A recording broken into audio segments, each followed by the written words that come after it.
and welcome to another episode of the Growth Focus podcast. My name is Gary Lafferty, the host of this podcast, where we bring tech leaders from all around the world to share their insights and their expertise to help us within our industry. I couldn't be more excited today to have our guest, Maryna Kisil, and she's going to be sharing with us not only her insights and expertise within the industry and about running a company and her entrepreneurial journey, but also her personal journey, which I found absolutely fascinating as we were talking off air. So make sure you stick around because there's going to be some fabulous nuggets that she's going to drop. So without further ado, Maryna, welcome to our podcast. Let me just hand it straight over to you. And why don't you just give us a little snippet about your journey, how you got started in tech and where you are today. Thank you. Hello, everyone. A bit of my background. I was born Slavic. I come from Ukraine. I just moved to US 4 months ago and launched US companies, and I'm building my life and business here now. And I started my career at Dutch shipbuilding company. I was working at digital platform support department. We were taking care about communications, anything digital, websites, and stuff like that.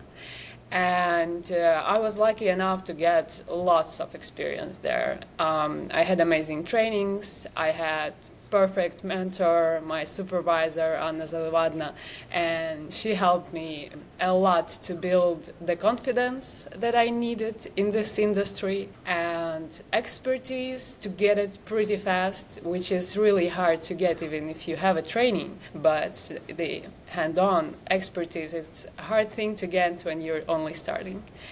And I was pretty lucky to get these opportunities early in my career. I was working like 14, 15 hours a day, but it was totally worth it. And this is just what you do when you are a trainee or junior and you want to get somewhere higher, so that's what you do. And thanks to this experience, I then managed to get a C-level job right away, from being project manager, communication specialist, to C-level at small website optimization company. And then with my help and all the team, we transformed this small company into huge service company with more than 30 people working on projects, with winning SaaS platforms, and we were helping our clients to get tenders. We were getting lots of different amazing experiences with our clients, launching their startups, launching their online presence. And that's pretty much where I got my love for helping people with their digital presence. And now that I know so much about it and that I met lots of amazing experts during my work, I managed to gather best of them and launch the company here in US, which was inevitable for us. First part is Russian invasion, and business climate in Ukraine changed dramatically. And for outsourced business, as you talked before, trust is very important to build. And in terms of what we can tell our clients, what we can promise them, it wasn't good enough anymore. And most of our clients are in US, and they have no idea how we're gonna get the service online, how we're gonna be fast, how we're gonna deliver on time.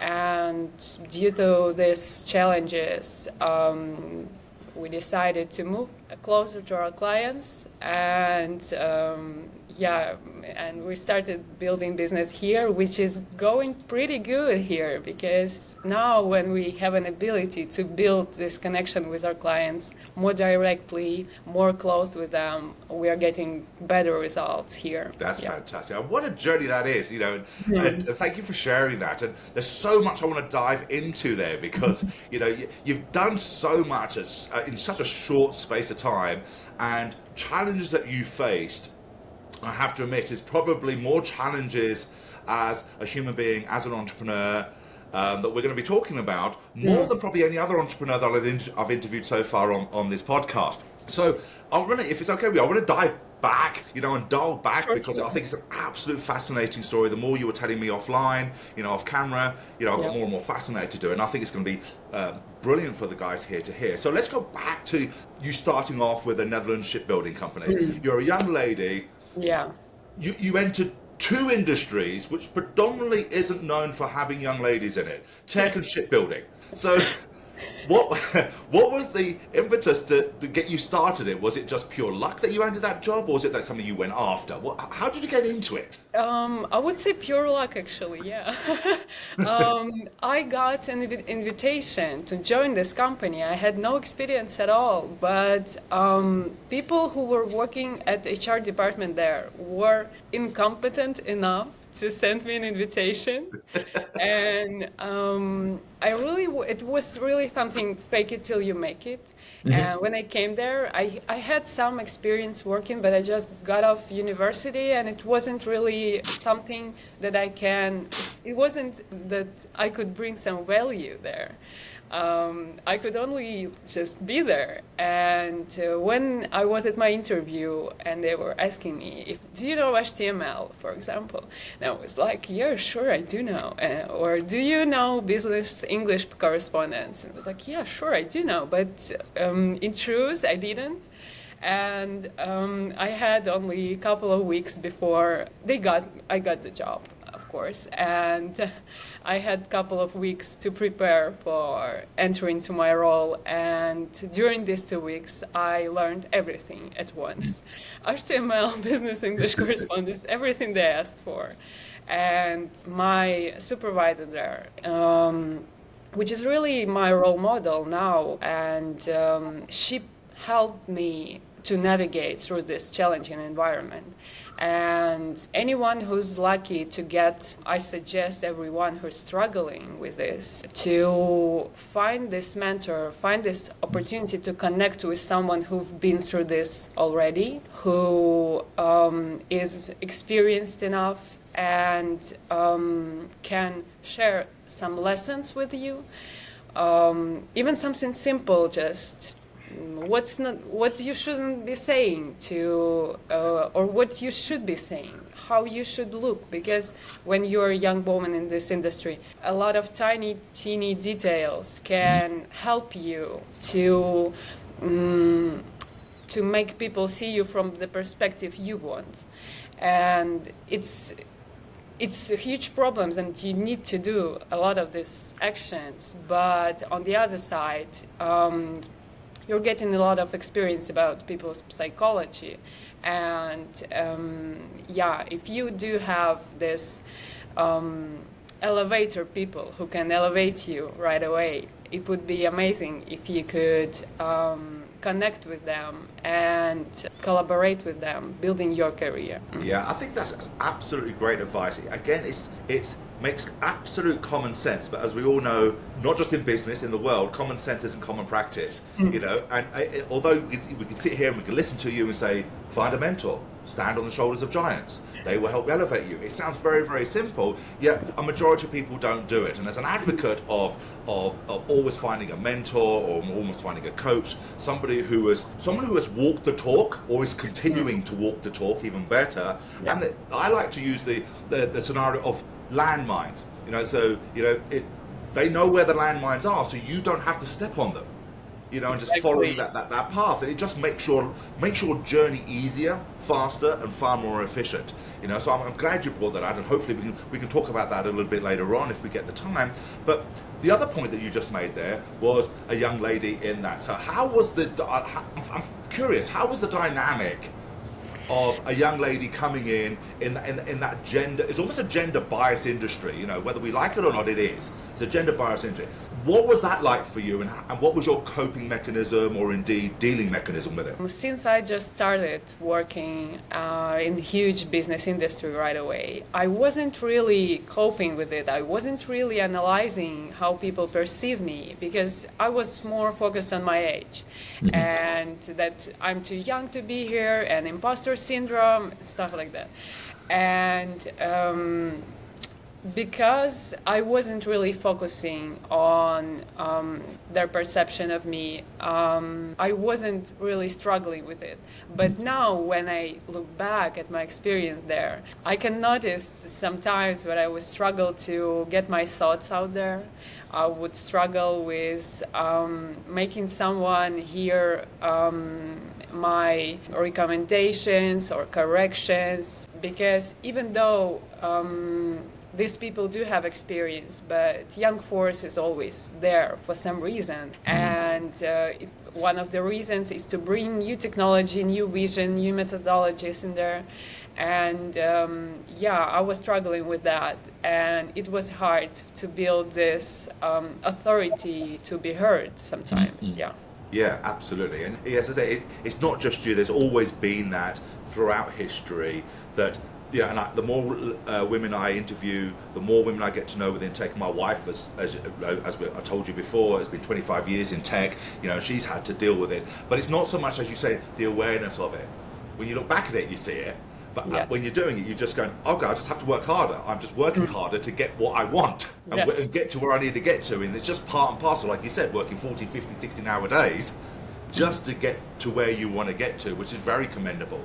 Which is a lovely little segue into the next question I have for you. How do you go, what was your journey, your transition from that to now into your boutique agency, company in the Ukraine? Tell us more about that. I guess at some event I was talking too much and trying to manage some people I didn't knew. And founder of company, he noticed the way I talk, and he decided that it's interesting, and he wants to have this person in his company, in his team. And it was difficult for me to leave my mentor, to leave my future career, because I was there only for 3 years. It's nothing for the work in holding. And I took a risk, and I accepted the invitation to become a manager at this company, and then I became the CEO of this company. And working with the founder as a hired CEO is really challenging, and also for me it was like triple kill. I went from working in corporate world, which is rough, but still you're in this bubble, and you have budgets, you have people, you have everything mostly, because working inside of the holding or a big enterprise, you're really safe working there. Those companies are usually too big to fail, so they usually strive. And working then in a small, tiny outsourced company, nobody knows about it. It was a big struggle. Also shifting from being subordinate to then being supervisor for many people, it was also because I was working more like an advisor on some projects, and I was collaborating with many people, but I wasn't involved into management, resource allocation, and many other stuff that I now faced at this new company. And I spent 4 years building this company, and then we parted our ways with founder because his vision shifted to more financially focused model, which wasn't really what I had in mind for this big, hairy, audacious goal for our company. Yeah. And when it happened, founder became the CEO of this company, and I decided to launch Southwave, that now has best experts I know in the niche of online business presence. And I had a lot of challenging times during the times I was building the previous company together with the founder. But now, as a founder and CEO, I do understand that there are a lot more challenges things in the business. So,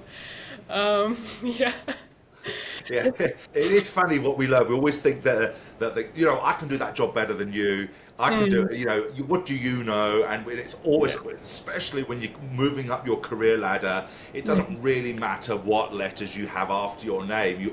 There's always someone that you're reporting to a degree that you go, yeah, I could do a better job than you. And it's until you do that job, you don't really realize what they're going through. But that being said, Maryna, whereas most people listening will probably say, yes, Maryna, I've been that. I've challenged with my CEOs. I've challenged with my founders. We always having a clash, and we work it out and whatnot. And those are the challenges that they have in growing a business. Your challenges, however, in that short space of career, 2 major events, massive global major events. As global as we can be. COVID happened to you in your short career, then the Ukraine war. In that, curious if you could explain to us what was going through your mind at the time, from someone who's been there, that's now in the US, but was there. What was it like as an entrepreneur? It was quite challenging, and I don't believe in so-called life-work balance. I do believe that they source each other, and they work and life is something that should be combined. And I do have my life goals around my career goals. So also managing a team makes you be responsible for them in some way. And after COVID, this feeling was even bolder. When big invasion started, we just, my most ideas, thoughts, and everything was about how we gonna help our clients get what they want and how we gonna keep our team safe.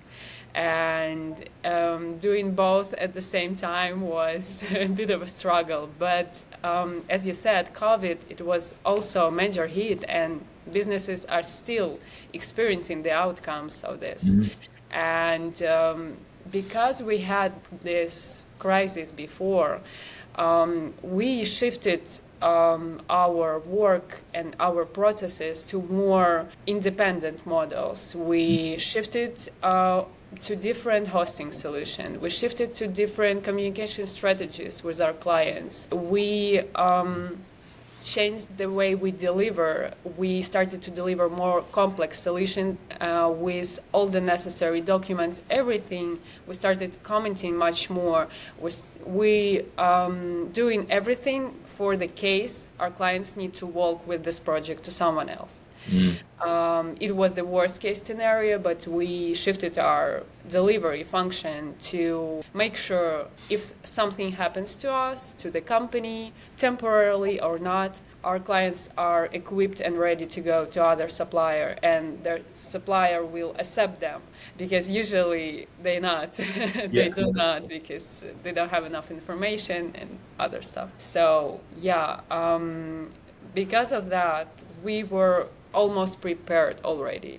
And of course we needed more communication with our client, and of course most of our team, they shifted from before the invasion started. We knew we were having this news, and we kind of knew, we wouldn't believe, of course, but we knew it was gonna happen. And we were preparing half a year before the invasion. We were communicating with our clients then already, and we were planning to get the remote team. We were planning resource relocation even half year before. But when it all started, lots of our plans, they just were destroyed, because when we were planning it, our team was like, okay, I will move there. And then when invasion started, they remembered, oh, I have a family. Oh, I have sisters, brothers, my girlfriend, my dog, and everyone was focused on their personal life. And this was also quite a bit of a challenge, because you cannot command people to do your job because it's major crisis. And still, our team had enough people with service DNA in them. So most of them were collecting their relatives into the car and texting clients, we're fine, we're moving somewhere, and stuff like that. Yeah. So, yeah, I had a lot of thoughts going through my mind, and I had a lot of things to deal with, family, home, office, everything. But first thought that I had before the invasion was we thought we're gonna leave right away. We're gonna collect our bags and everything and leave right away. But the moment it started, the moment we heard first explosions, I thought, why the hell would I leave? It's my office there that I built. It's my home here that I built. It's everything so important for me. I wouldn't leave. So, yeah, so my plan also changed, and we did our best to provide shelter. We changed our office to the shelter for neighbors, families of our employees, and we really had a good company for this couple of first weeks, and it was great that we were not alone, and we're helping each other, helping older people. And yeah, during first 2 months, it was most challenging, but we managed to, we haven't lost any of our clients. We managed to deliver our projects on time. We had a slight delay on one of them, but only slight delay in 2 weeks is nothing. Yeah. Maryna, I've got to say, what a fascinating and enlightening and honourable story to hear you repeat that. You know, the fact that, you know, when everyone thinks it's not just the war, the invasion, it is, you know, it's such a bad thing. But the two things that I picked up on, the two words that you said was, well, I'm going to look after my team, then I'm going to look after my clients, and that's the two things that you focused on when there's an invasion. And I think the fact that you ploughed through that resilience that you have is you know, has really shown. So that led to where we are today. You know, you packed up. You know, your reasons were you packed up. You came over here. You're now in the US. Let's talk about that. It's a major change for you. Like we've said before, there's a lot of people who barely leave their town, leave their city, let alone their country. You've done a massive pack up to chase to chase the same career, to chase the same thing, to keep on growing, and you chose the US to do that in.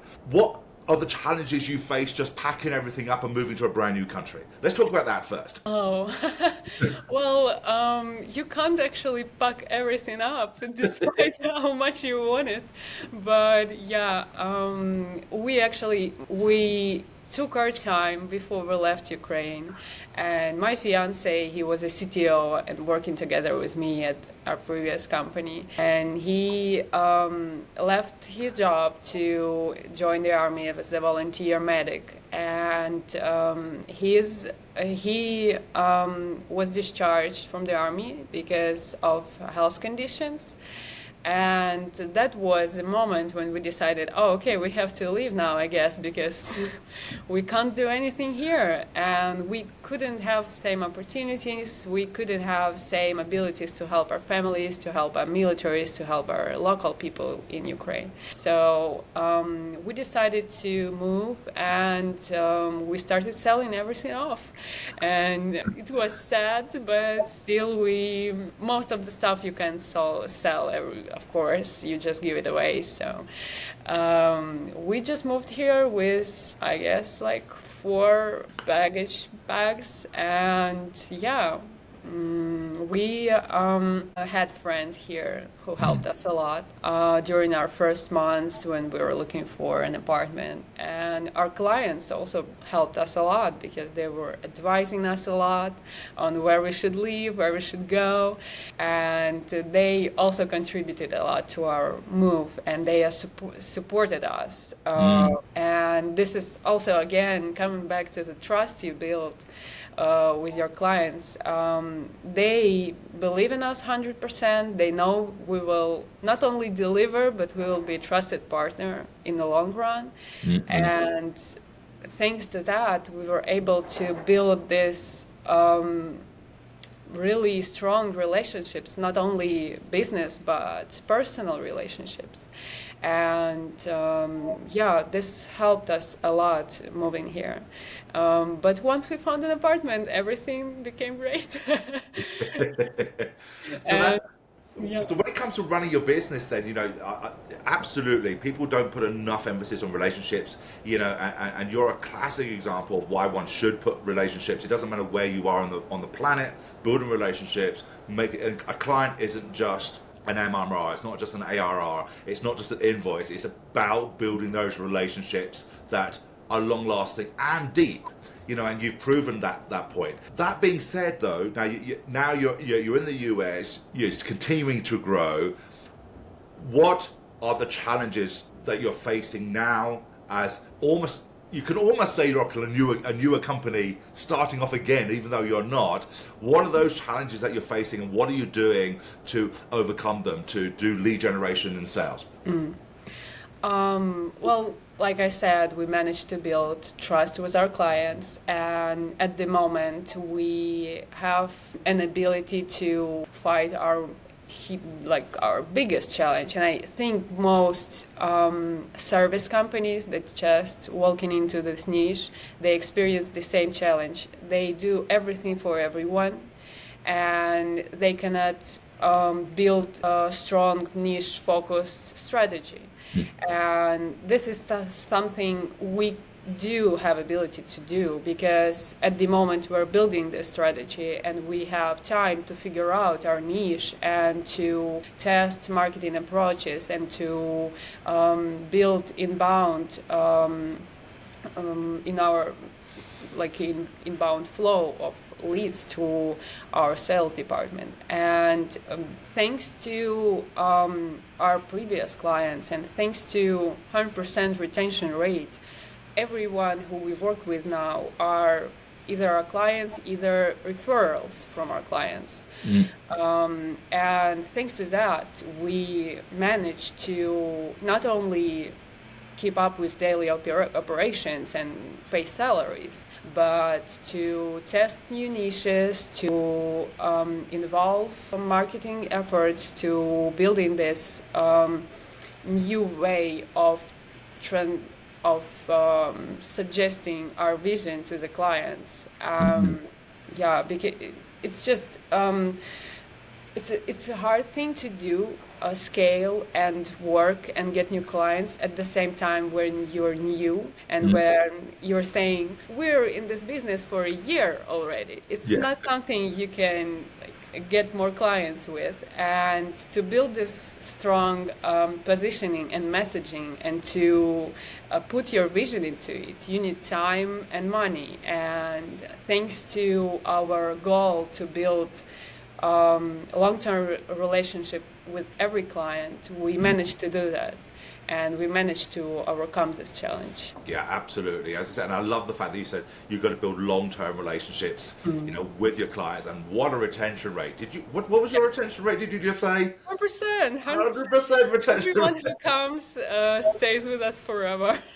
Well, that is amazing. I think people listening to here go, what, 100% retention rate? Maybe 90% is really fantastic, but 100%. So for those people who don't know what you do, because we've talked about everything else apart from your company, let's talk about, for those who don't know what you do, what is it that you do and who is it that you serve and the problem that you solve? Our company is Southwave. It's design and web development company, and we help businesses without in-house tech talent to build strong online presence with websites, products, SaaS platforms, custom APIs, and all sorts of services that live in your browser. And our team contains of professionals who do and develop and design products, SaaS platforms, and websites for more than 8 years. And when we get the client, we know exactly what to do with him. And usually when you're saying what the problem do you solve for your client, and we do solve lots of our clients' problems. And first thing we do, we think together with them, because we know the struggle. A lot of businesses, they know we need a new website, but we don't know what we want to have there, how it should look, and everything like that. Or, for example, we have this old big website which is wordy and it's slow and everything, but we managed to get 1% conversion from there, and we don't want to lose it because now we have at least 1%. And there are lots of challenges people experience, and they don't want to move forward with getting it outsourced. They try to fix it themselves, or to invite some not that experienced professionals to their team. And at the end, there are we standing and inviting them to work with us, because we know how to ask the right questions and how to get those requirements from our client by thinking together with him, by developing a unique way of communication with him. Because some clients, they are visual and they need us to provide design during the discovery phase, and it's totally fine.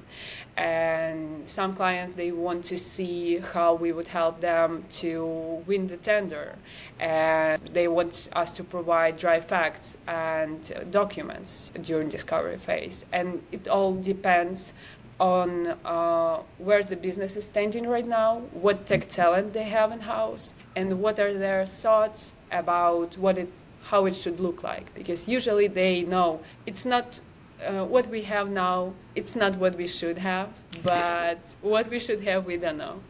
And here we come. And we help them with these challenges. Also, of course, we do web products, digital products. We grow together with our clients, providing them with insights on technology and how they could get new digital feature or new digital product for their client to develop their business in not just like get bigger, but create parts of future ecosystem that their business can build. And that's what we help them with. Yeah, I think you glossed over it, but it's a really important point there is people don't know what they don't know. You know, they know what they've got, they're trying to hang on to what they've got, yet there's a far better way, but they don't know what it is, so it's easier for them to stay in situ and not change at all. And it does take someone else who is very good at opening up people, and explaining them, almost teaching them how to buy. You've got to educate them on what they need and then how to buy it. Because there's one thing teaching them what they need. Okay, I need this, but how do I buy it? What's the process I need to take to buy this that's better for me in the long run, And I think absolutely asking the right questions, knowing those questions to ask, that puts people in a position they go, okay, I didn't realize that. And I think in the world where there's a lot of information, in fact, there's too much information, sometimes we just need the education, and sometimes we just need the empowerment to know what the next step is. Okay, make that next step clear for me, and then I can take it. Because I think with all this information, that actually confuses things now. It makes it a much more confusing world to do that. So, but listen, this has been an absolute fascinating time, Maryna. We've talked about from where you started, where you are now, and who you're helping, and how you're growing, and whatnot. I have one final question for you, and it's always a loaded question that I like to ask my guests. So, for someone who has, as I said, had almost crammed so much in such a short space of time, and has literally had to pivot, and the phrase today that people are using is zigging and zagging. When someone's zagging, you've got to zig, and you've had to literally duck and dive to where you are today, plus your resilience, plus the fact that you love helping people, your team, and your clients all the way through. There are so many lessons you must have learned over these short years. So I'm going to ask you this hard question: is if you had to give one piece of advice for people who are listening here on resilience or on entrepreneurship, or what would it be? What would be that one piece of advice you could leave us? I was thinking about it during this talk, and I think I would advise to have one answer to all your questions. One answer that will tell you why are you doing this, that can help you move through these hard times, that can help you move through relationship struggles, because as being business owner, I talk to a lot of business owners, and I see the struggle people might have in the family because they can't explain or communicate with their family how important it is to them. Why are they spending so much time doing it? And it's, for me, all these situations like need to relocate, need to launch a new company, or need to mitigate conflict within your friends and family. When you have the answer to this question, why am I doing it? You can always find the next steps. Because if you know what I'm doing it to, for example, I don't know, to sit at the table with these people and have a meeting with these guys. And this is something that helps me to find words to communicate with my friends and family, to find motivation to keep moving, and to still have this light in my vision, to have this fire, because vision is something inspiring and it's something great, but you have to have something more grounded that will just help you throughout your daily routines, daily challenges. So I would advise to know the answer to this question. That is an absolutely brilliant piece of advice. And, you know, I think a lot of people are just so busy being busy. They don't actually look inside and go, what is my big why? Why am I doing this? What's going to drag me through? Rather than a superficial why, I mean, everyone's heard of what is your why, you know. So I'm a Snake made that very, very popular and famous, but most people don't dig deep enough to go, okay, if things go wrong, is my why still strong enough? That is good. You know, the very superficial why, yeah, then this why didn't work out, I changed it to a different why. But is it strong enough when things don't go your way, when things don't go right? Is it strong enough to keep you focused and keep you, as you say, grounded? Very much your foundation. That's your foundation pillar that everything else grows from. And I love that. Thank you very much for sharing that with Maryna. So if people want to get hold of you, they want to know more about what you do or how you can help them, or indeed with their online presence, what's the best way of getting hold of you? You can send me a LinkedIn message. That could be a best way. And also Southwavesoft.com is our website. We have contact forms and contacts there. So just please contact. Brilliant. Well, I'll make sure I put your LinkedIn and your website on the show notes underneath so people can get hold of you from there. So thank you very much. I've had a fabulous time talking to you, Maria. You know, the time has gone so quickly. It's been an absolute blast. Thank you very much for sharing your insights with us today. Thank you. Ladies and gentlemen, it's been an absolute pleasure having you guys join us and share with us today. And as always, there's, you know, the guests that we have, like Maryna, she's her resilience, her entrepreneurism, her spirit, her grounding. If you've taken anything from her today, please make sure you do one of four things. Make sure you like, make sure you comment, make sure you subscribe, but most importantly, please make sure you share. Let these messages, let these insights and expertise go out to our industry so that everybody could succeed and grow. So again, thank you very much for joining us. Maryna, thank you very much for your time. It's been an absolute pleasure. And until next time, guys, until the next episode, take care, and we shall see you all very soon. Bye-bye.